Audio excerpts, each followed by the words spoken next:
Carissimi fratelli e sorelle, con profondo dolore devo annunciare la morte del nostro Santo Padre Francesco. Alle ore 7:35 di questa mattina il Vescovo di Roma Francesco è tornato alla casa del Padre. La sua vita tutta intera è stata dedicata al servizio del Signore e della sua Chiesa.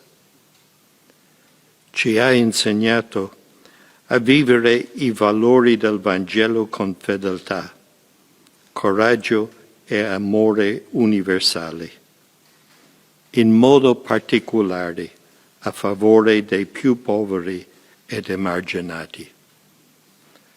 Con immensa gratitudine per il suo esempio di vero discepolo del Signore Gesù, raccomandiamo l'anima del Papa Francesco all'infinito amore misericordioso di Dio uno e trino.